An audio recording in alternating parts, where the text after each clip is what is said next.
Okay. Hello, everyone. I would like to record a quick episode, and I'll just dive into it. Two of the most fascinating ideas my mind has ever fathomed, have met in this episode.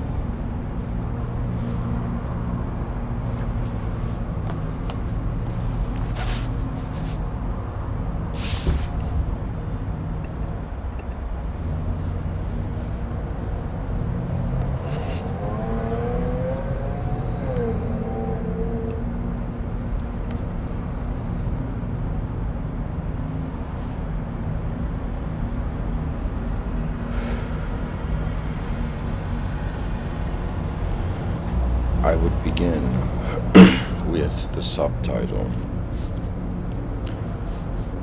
Why would a human being speak about the legend of the Philosopher Kings?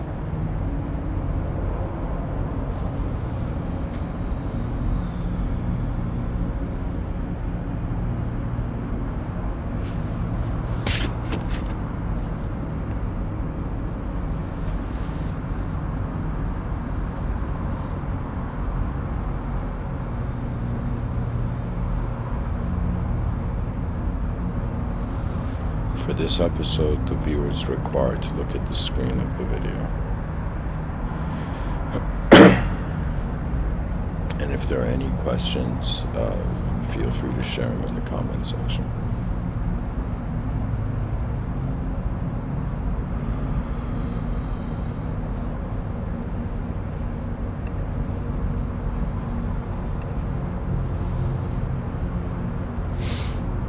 I would begin with the legend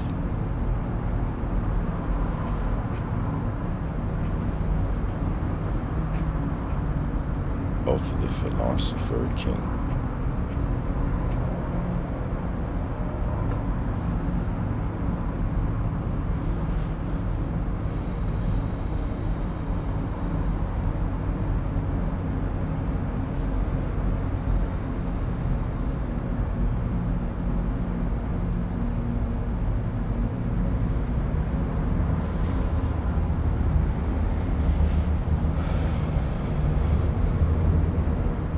I would say a view of it from the past, from the present, and from the future, for now. From the past, we have, in some sense, something profound that reaches us from the time of Plato and Socrates.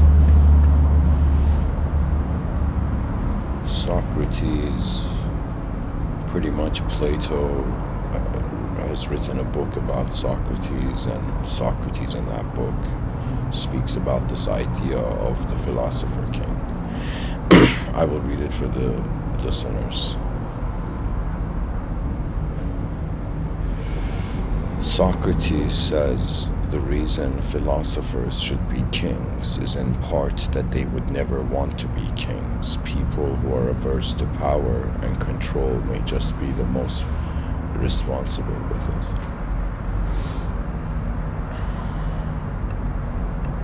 There's also another passage I want to read for you. It's a commentary on this I found online. It says, "What did Plato say about philosopher kings? In the Republic, Plato argues that kings should become philosophers, or that philosophers should become kings, or philosopher kings, as they possess a special level of knowledge which is required to rule the Republic successfully."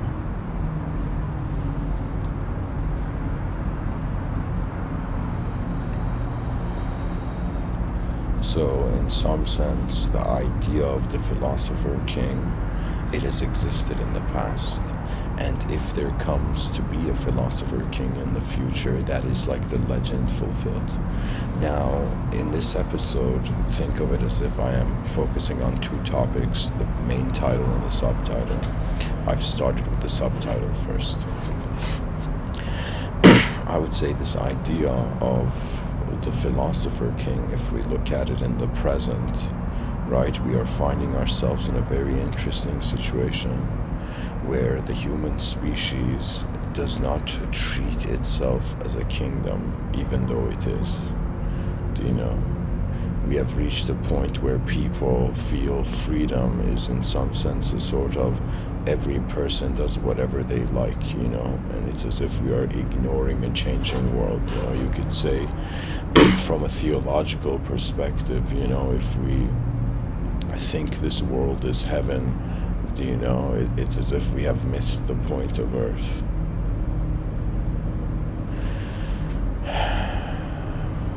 The idea of the Philosopher King is in some sense those who directly and experientially know. So any mystics that are alive right now. The concept of a philosopher and how it is being used now and how it was being used back in the day. You see, it's as if there was just a search for a creature. There was a search. A creature was searching for truth, but it did not know what the truth was, right? It's as if what is the pattern of the behavior of the psychology of the evolutionary animal? It is in some sense, it opens its eyes in a known world, and then it has a relationship with an unknown environment, and it goes through the unknown environment to in some sense recalibrate its knowing. The idea of a philosopher king, it is the suggestion that it is the suggestion that in some sense the archetype of a king is moving to the idea of the mind. That's it.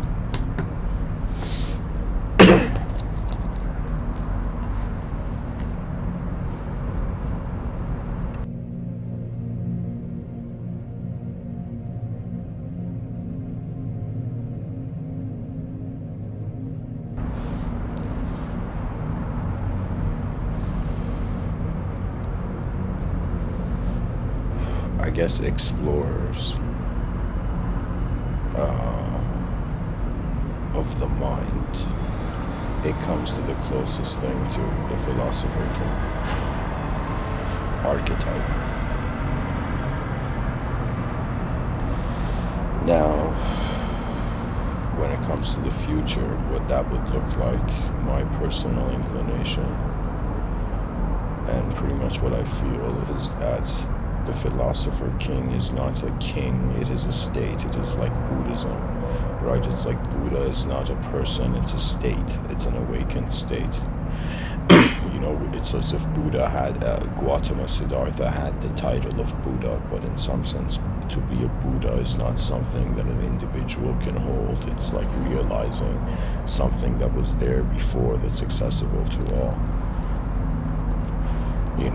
It's as if cultivating a Buddhic nature is pretty much realizing how nature was moving before you were.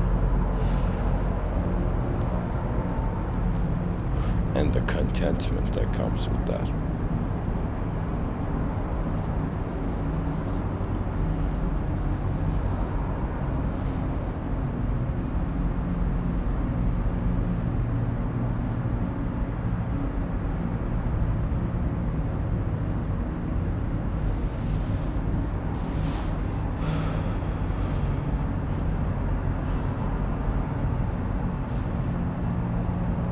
Philosophy means love of wisdom, literally, in Latin.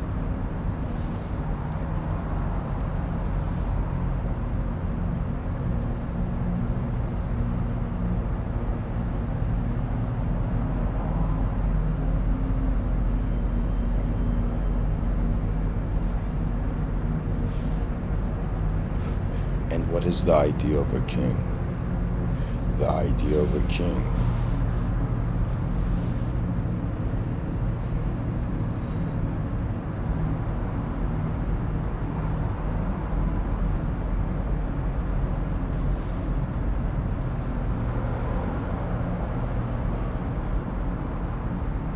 You see, this is the fascinating thing of how this idea of a philosopher and this idea of a king, they can join together, right? Because a philosopher is due to the nature and the spirit of exploration, due to the recognition of how much of the world is left unknown and there's how much uncharted territory there is.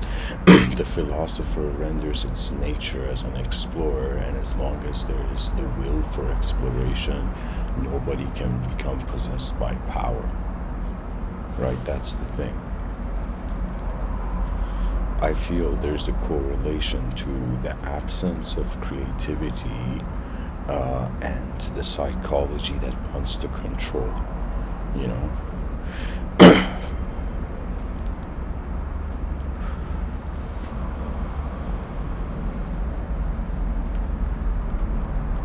A philosopher is, in some sense, you can say,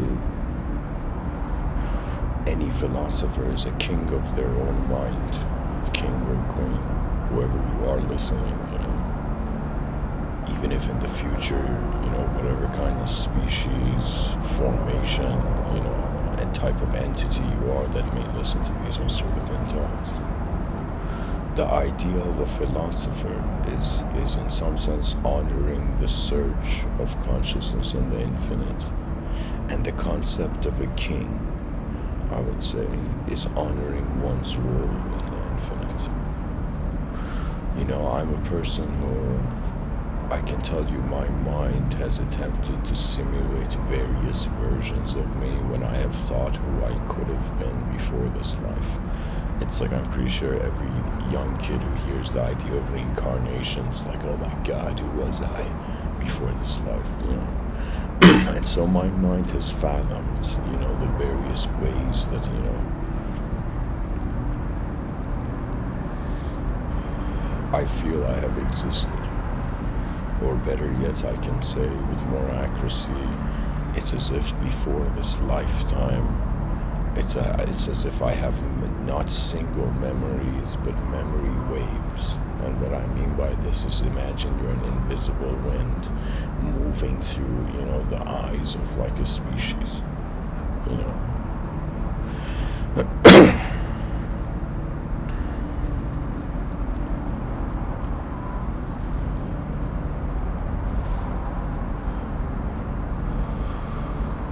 The king also is an archetype that represents total responsibility for all dimensions of reality.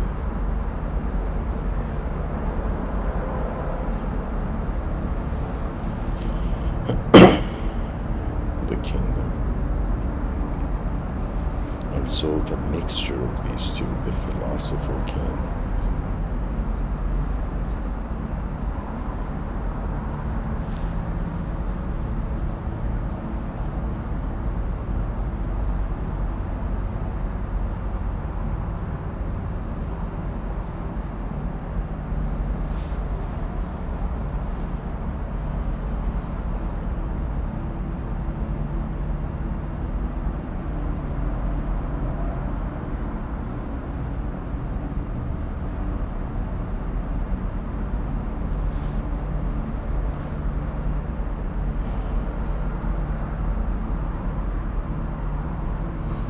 it pretty much means a responsible, universal explorer. Pretty much the archetype of the king is the king has to treat the whole kingdom as an extension of its being. Right? The concept of a philosopher is in some sense doubting the whole system. Right? Philosophy gives you an ability to step out of an ideological system, and, you know, honestly, philosophy, like a good philosophy teacher probably would be like, imagine a bird that flew into the sky and all the other birds that were sitting on their own branches. For a moment they flew into the sky and they could see the whole forest. Pretty much, you know, philosophy is an aerial view on all ideological manifestation. For the concept of a philosopher and a king to arise. Think of the king being responsible for the kingdom, and imagine in the future we have human beings who are not going to identify as just human beings. They're going to identify as universal beings. As if, what are you doing here on earth? The person's like, no, what am I doing here in the universe? In all that is the world. It's as if, why has the world come to meet my eyes as my eyes have come to meet it? There is a magnificent poetry, sitting as a sort of hidden angle to every moment. The concept of the Philosopher-King is another way of saying being responsible for your world and also exploring it. And if we could have sort of responsible world exploration, a species that doesn't fear its wonder about how multidimensionally reality could be present. There could be ways life is happening right now that we don't know, but the future generations will know, and they will look back at us right now and be like, man, they didn't realize. You see, the ability of the human species is that because it can fathom the future, it can shift its behavior to its own past. The future is the liberation from our own past. Really, I think deep down what all human beings seek is not actually power. It's actually their minds being content in their own world. You see, the Buddha was so ahead of his time when he realized detachment, it's as if cures, transcendental desire-bound suffering.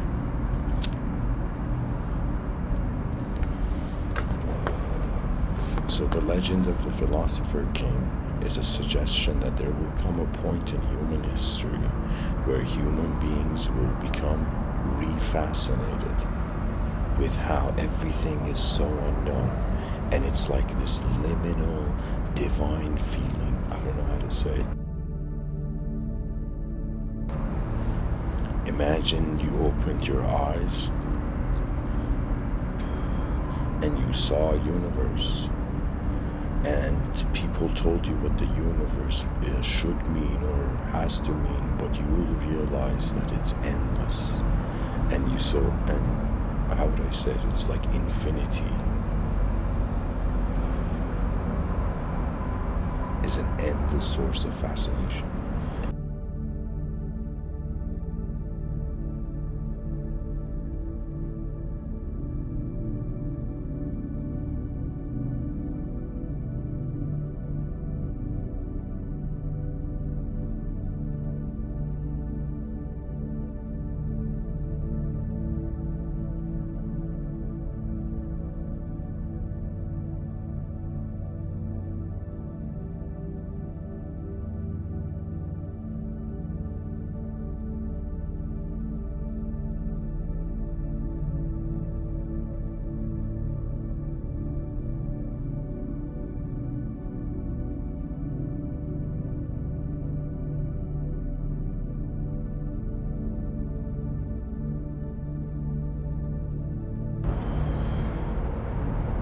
So, pretty much all our grandchildren are going to be like Philosopher Kings, guys.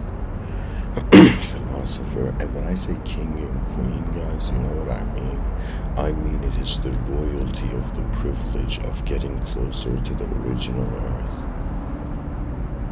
That means imagine all human beings that are born, they think what they see is reality, but they have not realized what percentage of what they see is only how their brain is happening. The brain, I would say, can be used in a very interesting way. Through the acknowledgement of the term I've coined for it, I call it the inner realms. And the way I use this term, the inner realms, I am suggesting that when a human being realizes how they can move beyond their physical body, that is like an initial contact with the presence of their soul. And now to the main title, when I say God is the soul of existence.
idea of the soul is not really something you can talk about, but any attempt to talk about it is like, it's like a poetic reach towards it.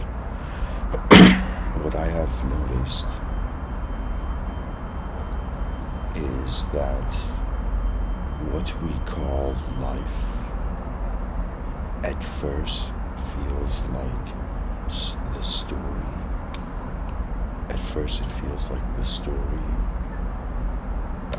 a character, oh my god, what is this? Okay, there we go. A character inside an ever-changing story. Pretty much being a human being in manifestation means you've opened your eyes on the treadmill of a changing world, or on the escalator of history,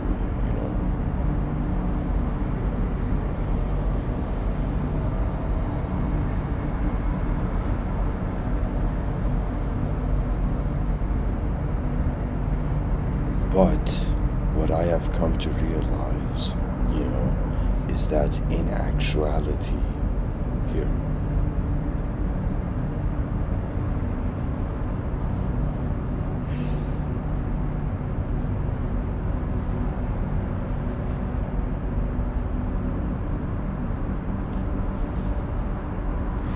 life doesn't equate this. And actually what life equates is a dimension of an object, a subject, and unknown space. And these three are in some sense holding life. The objective dimension, we have duality as the major force. When it comes to the subjective dimension, the concept of individualism is an internal event. So in some sense, I would say you can call this in some sense singularity. And of course, what unknown space is that I believe this is, like I'll declare it, but people can write in the comment section if they feel I am accurate or not. But I feel every person has known, and never found a way to talk about, maybe perhaps, but until now, but I'll say it this way. Behind every person's eyes, and what is looking through every person's eyes, before it was named, before it attained memories of going through days, it was the presence of an unknown witnessing force. We are an unknown viewer inside a world where there is character customization through an organism. And so what is really important is to recognize not only these dimensions exist, but what is their relationship.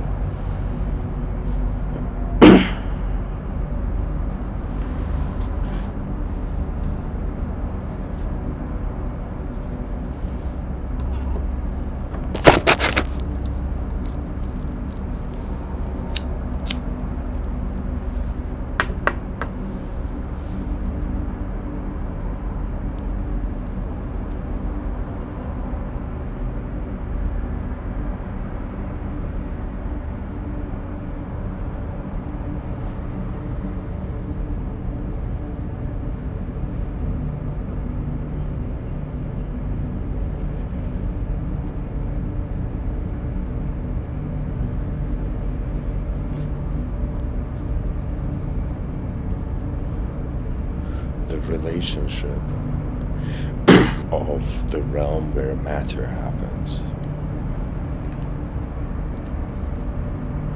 What really life is before it is constructed as a subject is the reception point, or the receiving phase. It's as if we inhale, we exhale. When we inhale, oxygen goes to the brain. you know. When we open our eyes, it's like perception, visual senses go to the psyche where the unknown viewer, unknown inner witness is.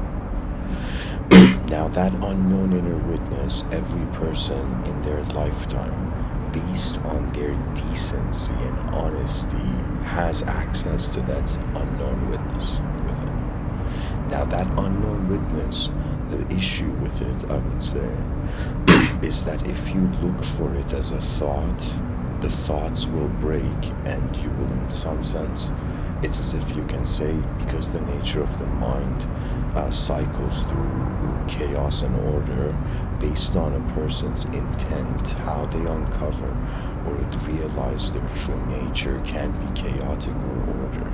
But if the person realizes before they were anything that could be judged, what were they? That means I don't know how many people have memories of before they learned language, but one of my earliest memories in this lifetime is how I was a baby in this crib, and I remember just seeing a room. It was literally just, it was as if, first time the unknown inner witness began looking through the known eyes, right? And in that memory, I didn't know my name, I didn't know my personality, none of that was there. It was just pure presence of this viewer as space. It's as if what life is how the space is alive where matter moves in. When I say God is the soul of existence, the idea of the soul, nowadays it is so easily dismissed in modern language. People don't realize the concept of the soul is in some sense fascinating beyond words. It's like the suggestion that your whole life, it's as if like the idea of the soul is as fascinating as realizing you've lived inside a simulation your whole life. Right? Imagine somebody stepping out of a simulation and being like, wow. Now imagine somebody realizing their soul, which is another way of saying the journey within has come to the presence of the origin of the whole moment.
Here I've written, life equals the unknown mover within a known world.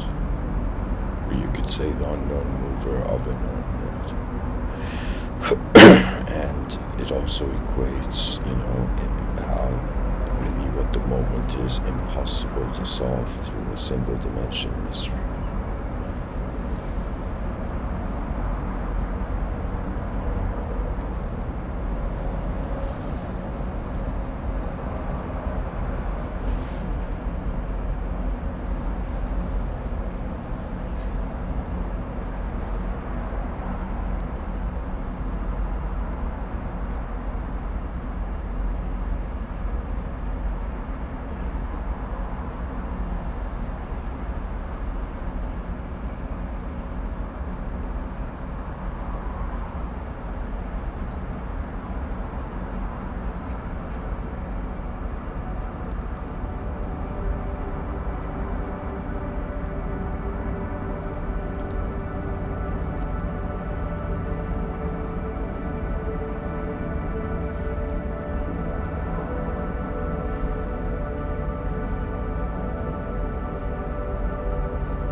So I've written down here, God equals inconceivable, the soul equals inconceivable, the mind equals invisible, the body equals visible.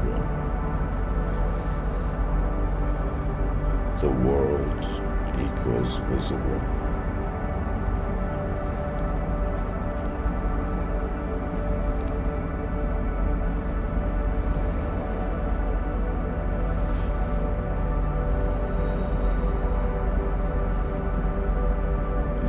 Equals also invisible, and the world also equals inconceivable. In my own notes, guys, the way I think about reality is like this, that every moment requires three angles to exist.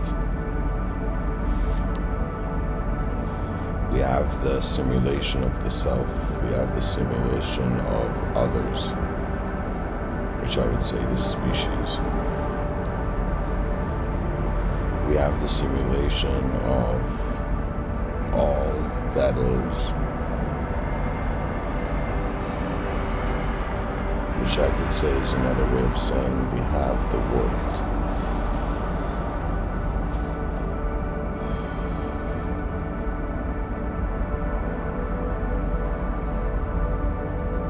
We are so blessed to be on a planet where there are so many human beings around, guys. Overpopulation was never a problem. We just need to build sky cities.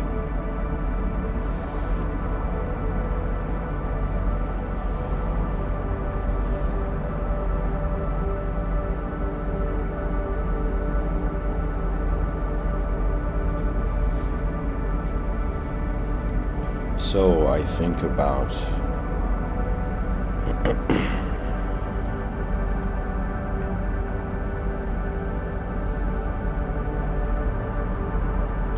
pretty much the interaction of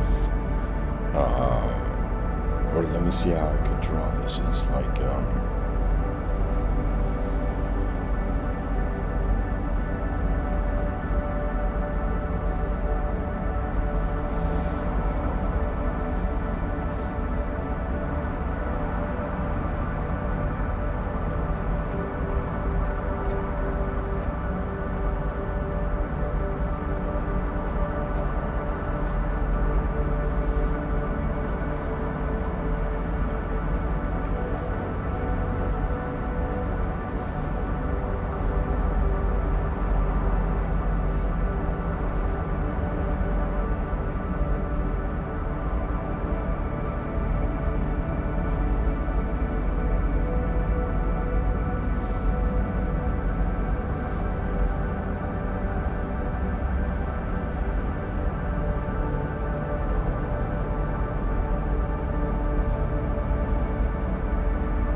Sorry guys, I'm just writing something down for those listening to the audio only. I'm just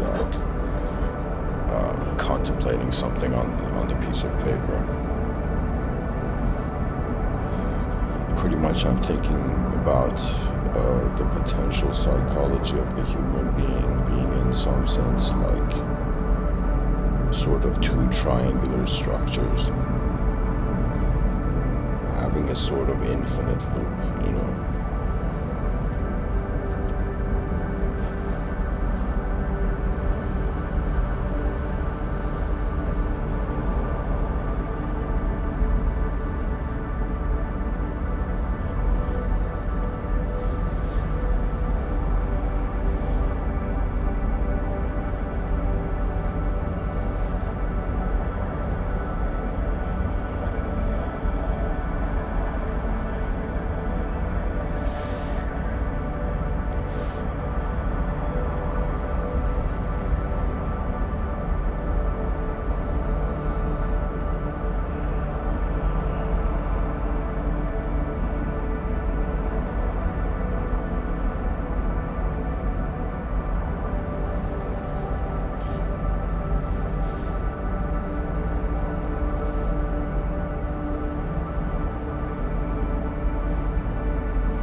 wondering about the idea that God is the soul of existence.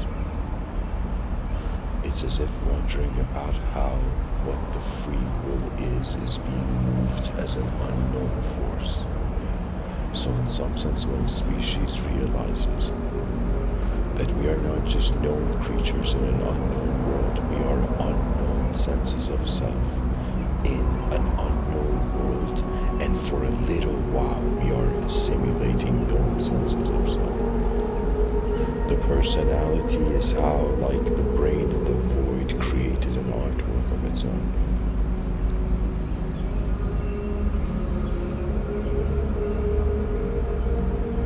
My fascination leads me to wondering about what could the ultimate state be. And sincerely, because I am telling you, this life repeats itself. It's like the nature of the world is cyclical.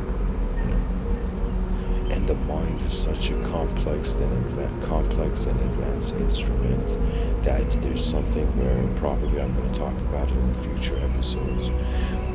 But this concept of self-sabotage. And when I say self-sabotage, what I mean by this is that how Carl Jung managed to realize that every human being has hidden layers to their being, and every person has a shadow self, and in some sense what the personality is actually an attributeless viewer that is looking, it's like technically we are all that our mind fathoms, but what our behavior and personality is what we choose to be. It's as if like, what does the free will choose from all the content it has? And in some sense, our reality is in some sense what we have not ignored, but our shadow self, this concept of shadow self, if anybody's ever heard of it, right? The idea of the shadow self is like what sort of open applications at the back of your unconscious are living as you. You see, you can say a person with trauma, if the trauma defines their life, they become possessed by a past event. Intense experiences can be possessive, right? This is why I'm saying we need to, a smart species, quickly, just as it considers world peace is already there and starts living peacefully, right? The nature of reality is so strange. A person can feel something and in the outer realms is like, I don't care about your feelings, but then if a person feels their outcome of the outer realms listen. It's like the person,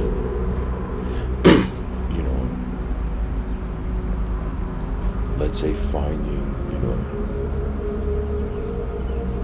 the greatest treasures of life, just by, in some sense, changing the view.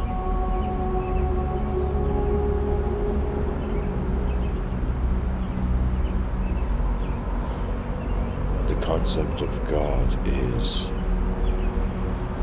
a beautiful mystery, where to me sometimes when I look at even religion, right, and I'm like, what are religious people worshiping, right? That means if we say we are worshiping God, the concept of God is conceivable, but in the Holy Book, the concept of God is inconceivable.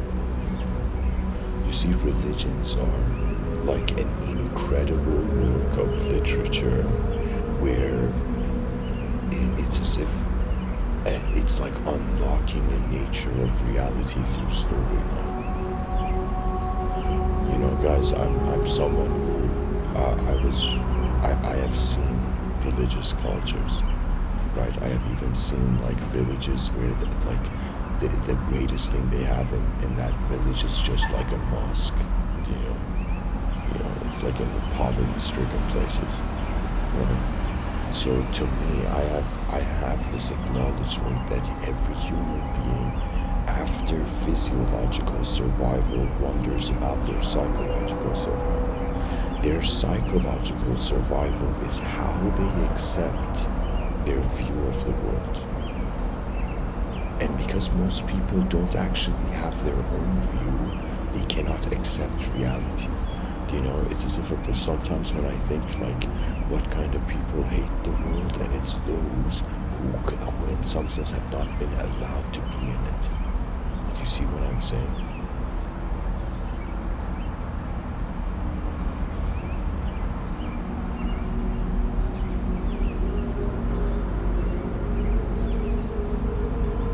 The concept of God,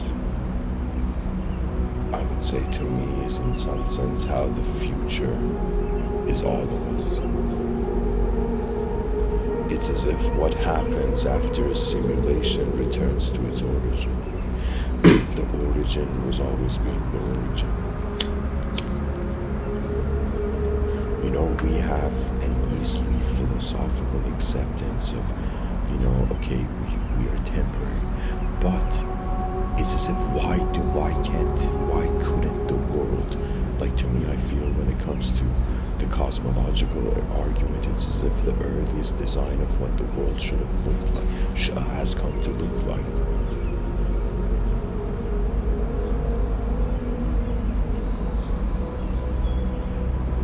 It's as if the past could have been anything, but why is this here now? It's like, you know, the person's like, I don't know if I'm a Jedi or not, but there's a lightsaber in my hand, you know?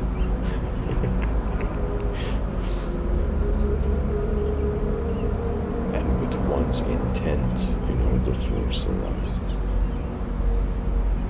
What is ruling the life of humanity is actually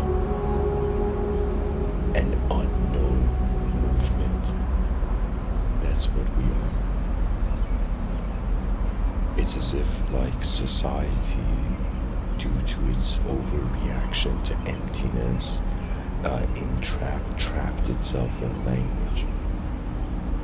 You know, some people say, you know, ancient magic concept of magic goes back to how the language was entering people's minds at the beginning in the evolution of language. But I would say, to me, the linguistic simulation is how our ancestors were so smart to realize that our species was not ready to acknowledge, to confront the unknown, so it needed to train in an artificial simulation. You see, what's happening is that the human mind is, you know what it is? It's like a human being is not behaving like a human.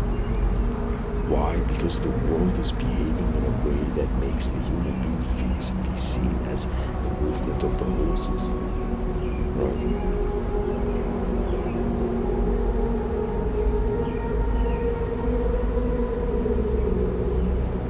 The concept of a king and queen has not been properly shared in history.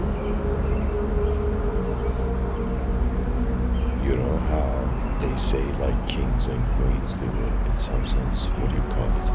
Like, the, you know, after, you know, the religious people, the other people most closest to God or something.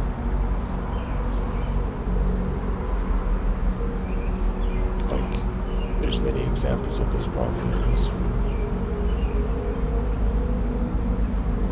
And we tend to think that, man, a king is acting like God's representative. That's like ego, that's kingly ego, right? But in actuality, it is in some sense the recognition, you see, that the man is immortal. Our bodies are an immortal storyline, and our minds are in some sense, or I would say the soul is how there is something unknown going behind the scenes of our karma. To become fascinated by the unknown is the sign of, I would say, the result of transcendental training. You know, Lao Tzu has this quote where he says, let me find the exact quote.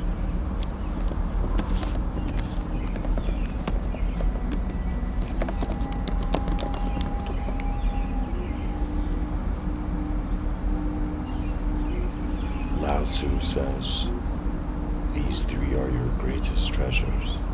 simplicity, patience, compassion. If any human being understands these three words, you can now officially consider yourself as an advanced viewer of life, right? Because I'm telling you, it's like, from my perspective, it's like from one corner of the universe seems to be, an energy, disguising itself as change. There is something here that was here before anything could be here, and the mystery of space is, in some sense, how the soul wasn't there, it just is there. I feel one of the greatest realizations is that man is not just in a simulation. Man is the simulation. And when one is the simulation, the awareness of whatever you are, again, there's an unknown level to it. So it's as if the greatest person, it's as if technically, how would I say it? It's like, even if there's the greatest person, that greatest person can only know they're the greatest person if they have a greater perspective of themselves. Right? The unknown is the edge of greatness. To become content with the unknown is like an astronaut, like, getting used to gravity, getting anti-gravity, or, to the vacuum nature of space.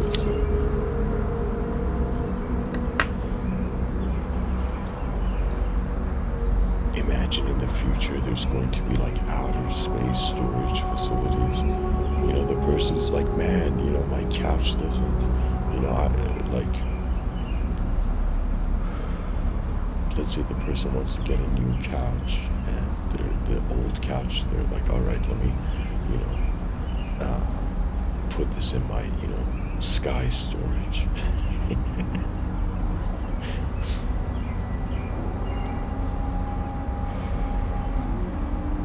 It's all just wonder, guys. We're all in an unknown world. We're all explorers of it.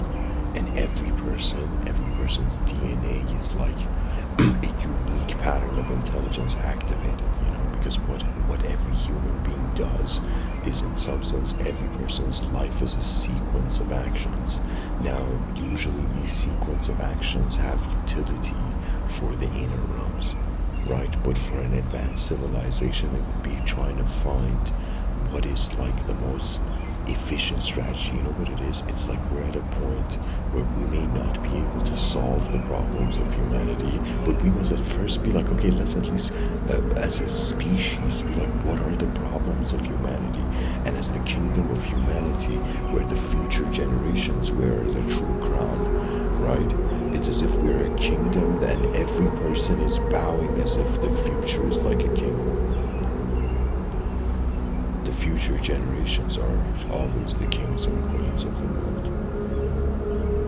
It's like this sort of eternal poetry, infinite poetry. That means there will always be like think about how many planets, okay? There could be in this cosmos, and imagine on how many of those planets there's creatures that emerged from unconsciousness, and imagine how many of those planets creatures suddenly, when they emerged from unconsciousness and entered consciousness, then in some sense hierarchical systems began, and the concept of a king was inevitable.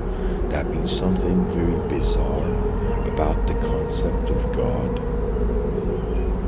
I think this is something maybe nobody has ever said on earth, is that it could be the conclusion of all other species that have journeyed in the void similar to the human species. You see, creatures need purpose. Purpose is a story. Stories come from the mind. The mind is the furthest vision that intelligence has accessed, that has been authorized to view. There's some things that, a person cannot even see with whatever sort of mystical consideration of, the world's ability. That there's some things that it's, if the person's intent is not walking there, it's like the world is not opened there. Let me give you an example. It's like a person reading a book and they're just looking at ink on a page, but the ability of the mind is to turn ink on a page into an image behind our eyes. So the mind has an ability to not just access the senses, but in some sense through intent and conscious will, like in some sense in the same way that, you know,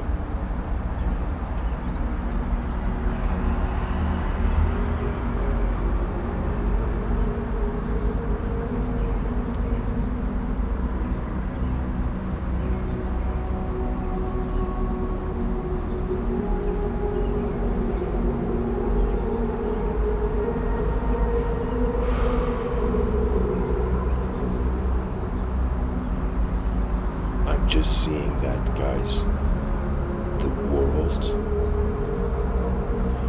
every person is using language like a, let's say, novice mage, right, to articulate it. But when we realize it is a living reality, that means imagine a person, they looked at the sky and they were like, wait a minute, what if the world is conscious? What if just like we are conscious, we have a biological body and there's cells in it? What if the world is a universal organism that is conscious of its interior dimensions? You know? In Vedic thought, the idea goes so deep that they say that it's like 3 days of like one god. I think it's Brahman, like 3 days of this god sleeping equals like millions and millions of years for the human. Like I think 64 million years or some number around that, right? Of a human life, right? For the human being, right? And so it's like this idea as if God is sleeping and we are the dream.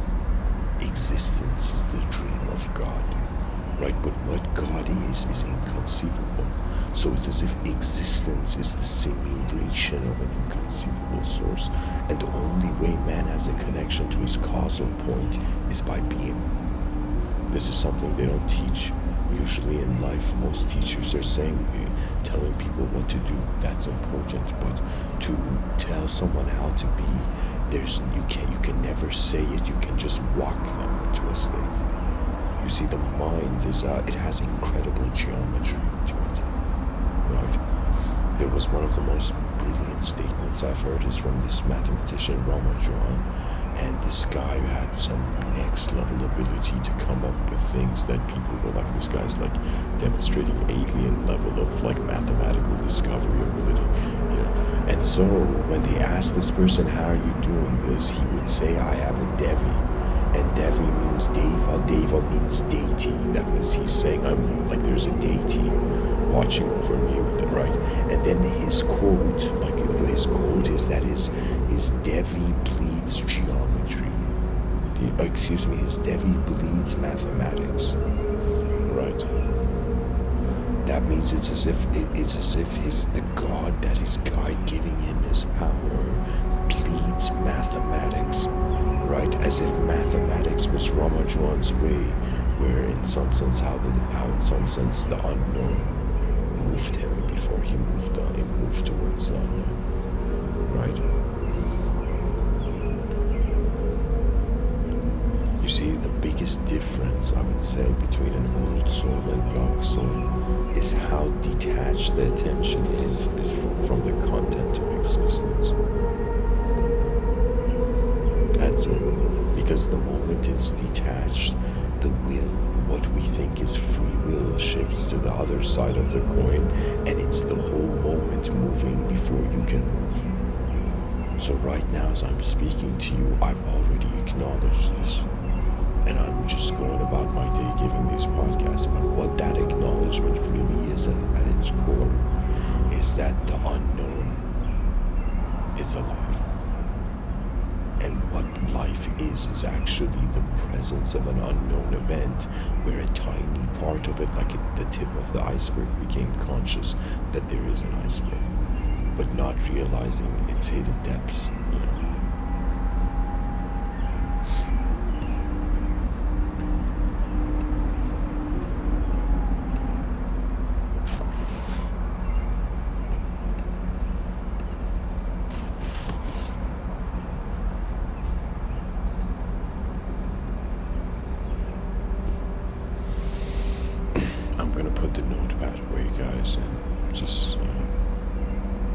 plug this out.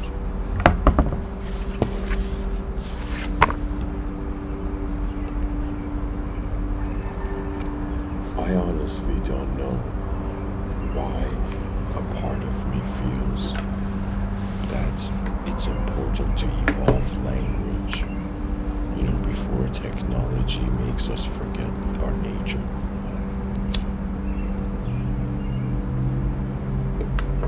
In my youth, I wanted to fit into the present. But now I wonder about how the present fits into the future. And believe it or not, what the mind is the permission to see how the world can happen another way. The mind is the most magnificent invention in nature. The mind is the invention of inventions. It is like the concept of a mind, guys. It is like, seeing like the brightest glow, in the middle of a dark forest, It's how fear dissipates through the understanding of how the personality, if it acknowledges its presence, activates fully, but if it doesn't, in some sense the fear possesses it.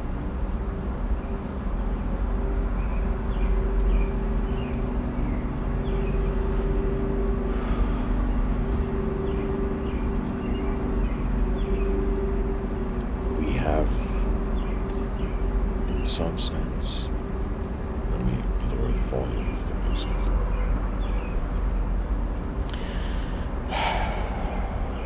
We have, as a species,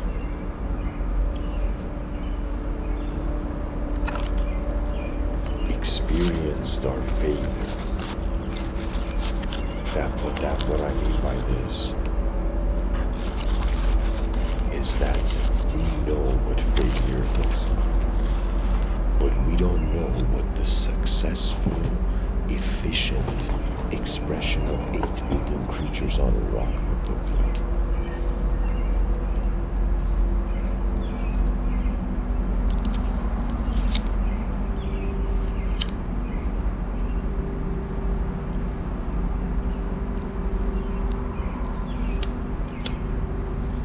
The biggest secret about Earth is how it's not meant to be heaven or earth, a hell. The nature of this planet is how the acceptance of silence allows the movement of noise. The acceptance of space allows the outline of intelligence to start moving, right? Salvador Dali, this great painter, the father of surrealism, technically, in art at least,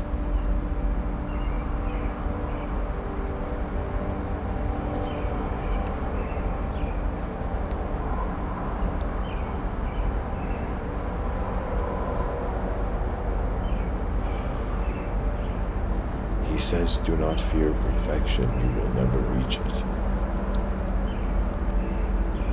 And contemplation could be said to be like somebody's drawing on a canvas, and then technically the painting, it can never be finished as long as you can add new dimensions. So at some point it's as if you stop the brush, and that's the worldview you work with until you, in some sense, cultivate more perception, and then you realign your worldview.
excuse me, to continue.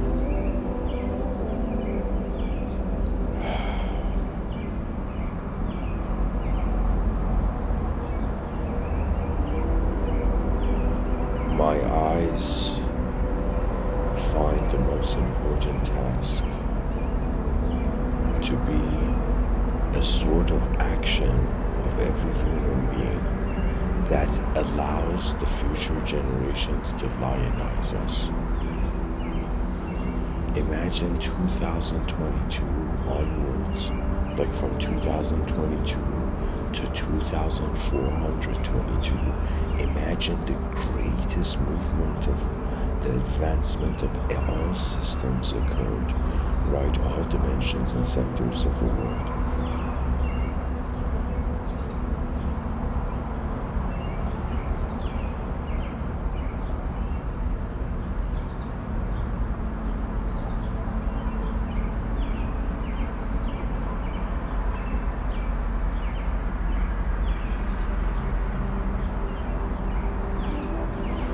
The mind of mankind pilots like a seed that already knows the tree of its destiny. Technically, the human species can never fail.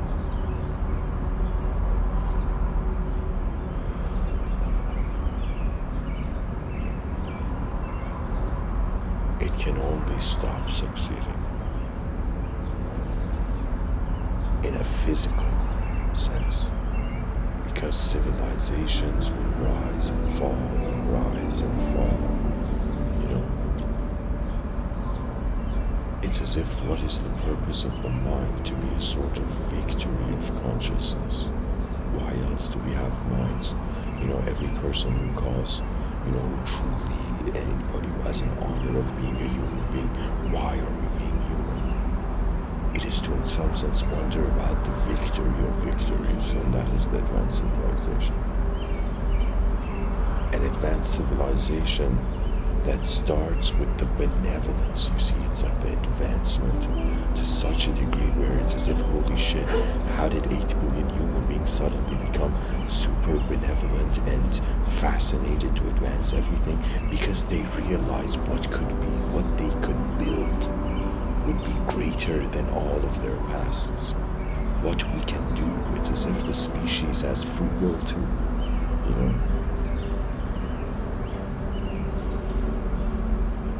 The spirit of mankind is that which moved mankind from the beginning. You see, it's poetry. Our eyes have been moved. We are not it's like as if, like, how fascinating is that sight can move.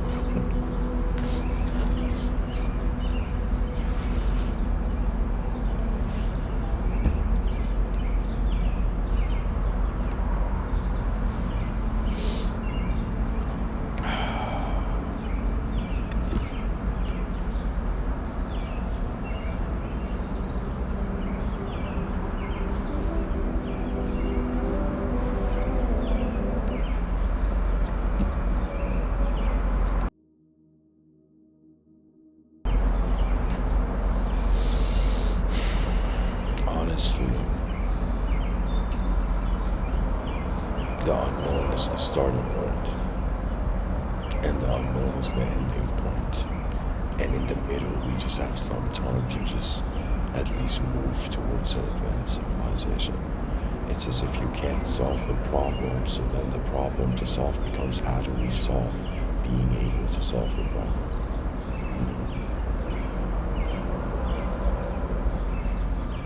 Every person's mind is like a gift from the universe to look at the universe in a certain way.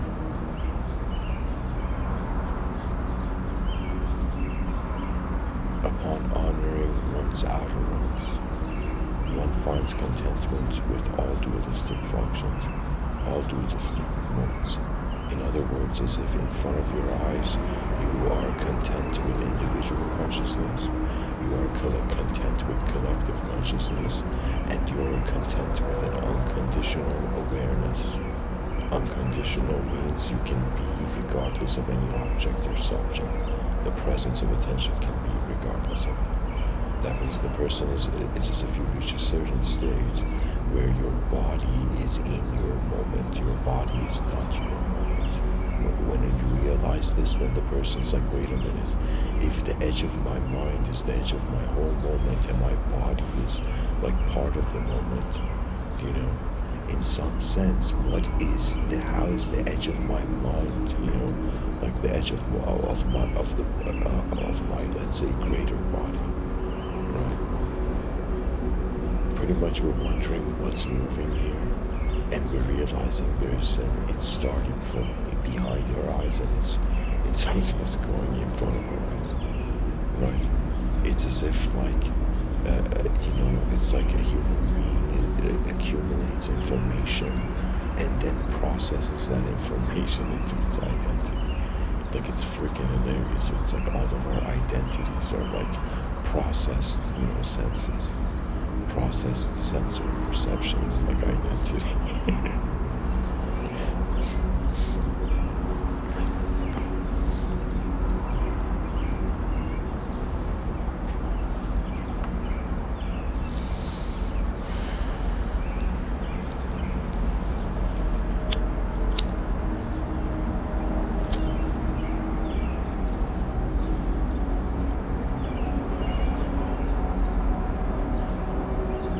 In order for there to be really the emergence of a global efficient society, I feel philosophically people should just be divided between as knownists and unknownists. These are like the principal universal philosophies.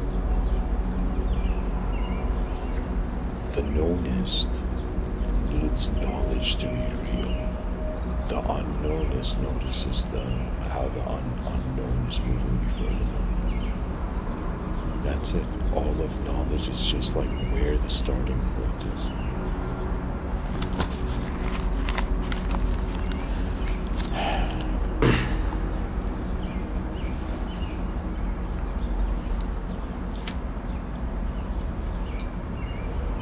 The world moves and so do we. 8 billion potentials of, you know, DNA that has continued throughout history. We are all the grandchildren, you know, of ancestry lines that were smart enough to get us. You know.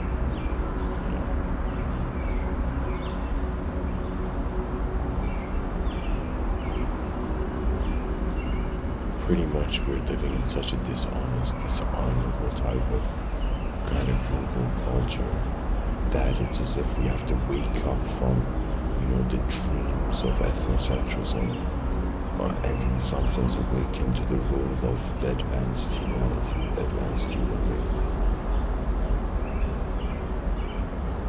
That means it's as if like if you look at the evolutionary chart, it's as if it all evolved to the point where free will was like, all right, now I'm calling the shots.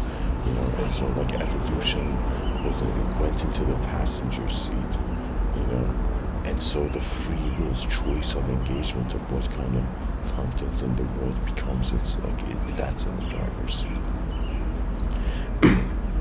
Now, before I end this off, I want to say I don't know who drew this picture, but we need more artists like this, you know.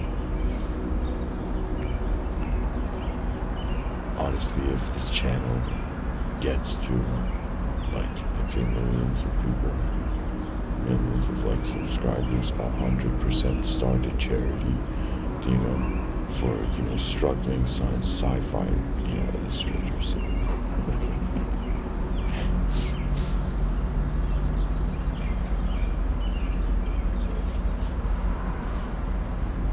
You know, it's like the person's like, they love their present, they love their past, and only the future's left to love.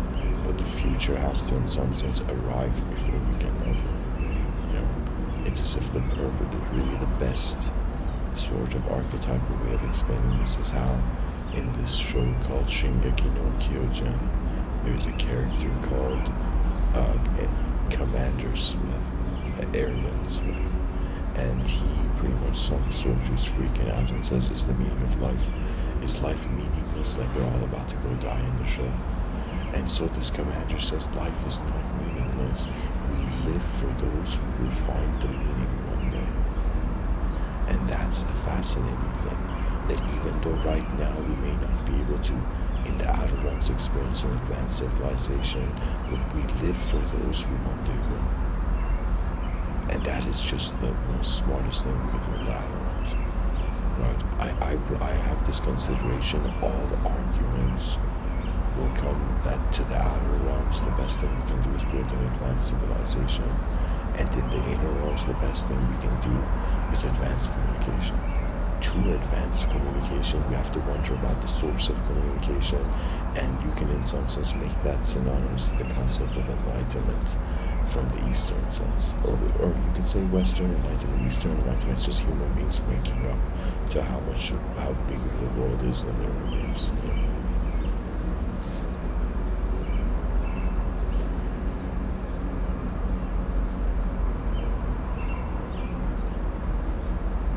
We have reached the point where if we can get 8 billion human beings having such an expectation for the world, that means it's as if where do you see the world in a couple thousand years, and it's as if it should be the furthest, the greatest possible outcome the mind can fathom, right?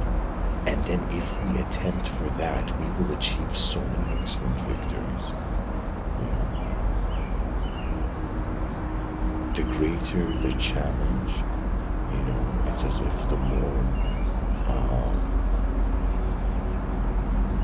it's like the honesty that walks through the flames of the simulation will in some sense be rewarded for how it held itself when it was being pushed or blocked. To be true to one's nature, to start considering that we have, every human being has now a universal responsibility. This is pretty much what comes with being conscious of the world so vast. It's like we can't even see its edge,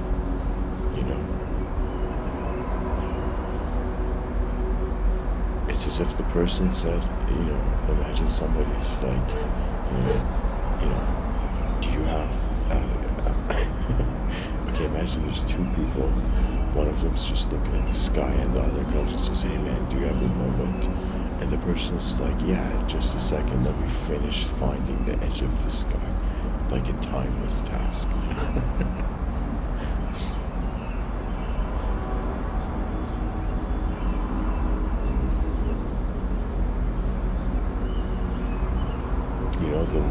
Even more important than just the outer structure of an advanced civilization is how we can advance through a multidimensional perspective the cultural framework of civilization.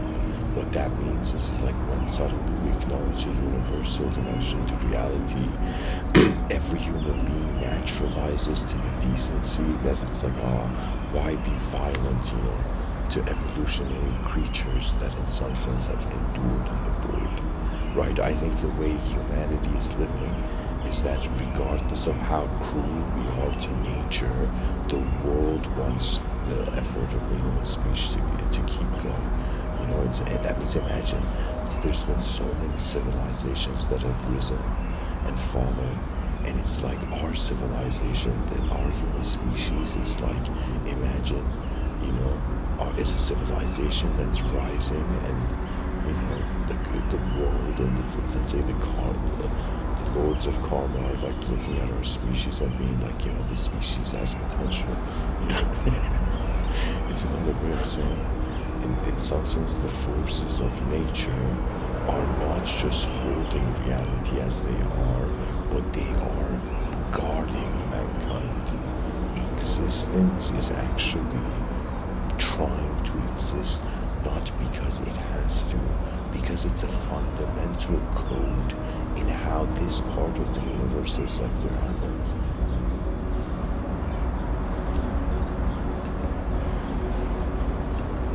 Who we are behind our eyes could be beyond. anything we believe. It's like they ask the person, imagine somebody's trying to escape a simulation and they ask him, hey man, do you believe in the self? And the person's like, no. And then they're like, do you believe in the species? And the person's like, no, I don't. And then you're like, hey, do you believe in the world? And the person's like, no, I'm telling you, no, I don't believe in it. And then eventually comes a moment where I would say post-disbelief, when one is left with the unknown again. Honestly, it's like if a soul was training, had some sort of martial art training, it would be just constant enter the conscious, exit the conscious. Pretty much our minds are reincarnating every day, or every moment, based on the stimulus and the environment. To me, I feel that all ideological systems, instead of us making as a species emotional judgments, we should treat all ideology as artwork. And what do we do with artwork? We put it in museums and we try to eternalize it, right? That means in some sense we have this attitude that every human life is important, because behind every human being there is a viewer of a world. It's like every person's mind is a hidden universe. If they speak, it's as if you have gifted your species. Because honestly, what else can we do in the void? We either physically move or we communicate.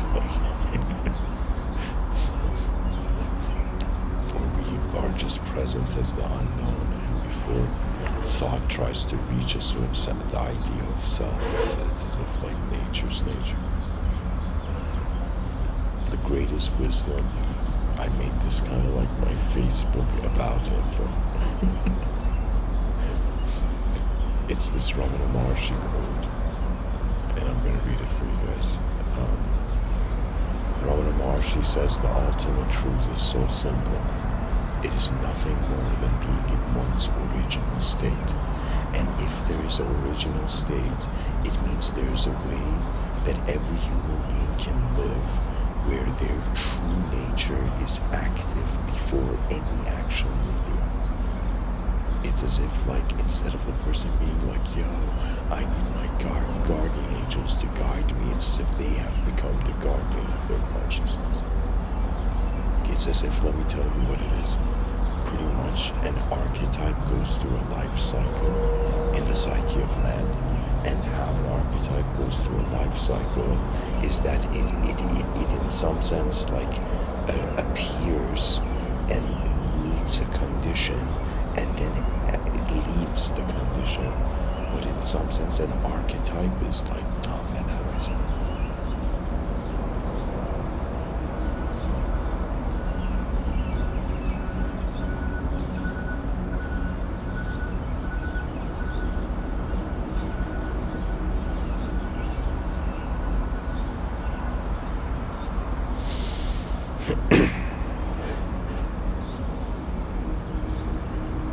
I'm trying to say the inner sense of a self, the inner subjective sense of a self.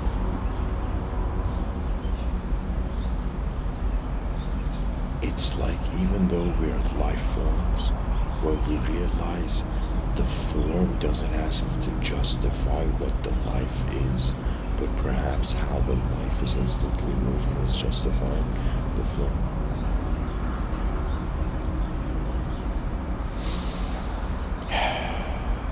Imagine the world was free and everybody was from the beginning free.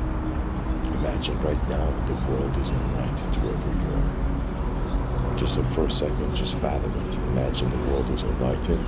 That means everybody is enlightened.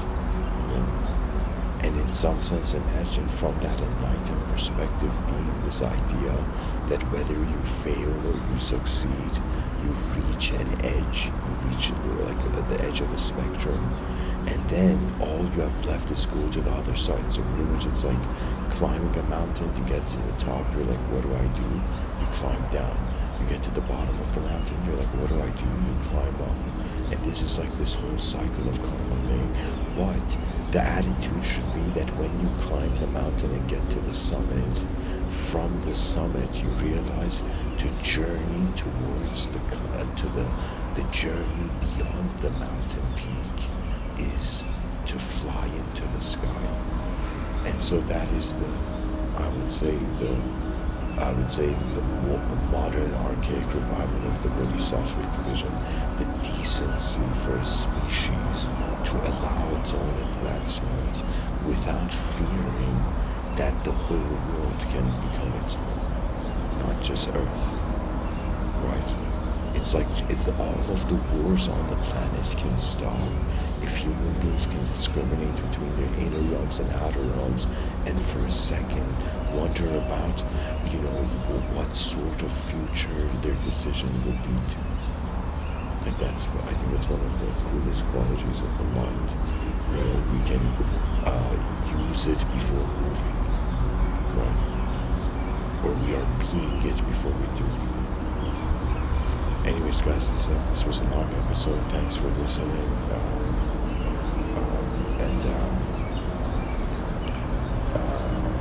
I want to say something. Paid membership unlocks all odd episodes. So that's it. Thanks for listening, and much blessings and us.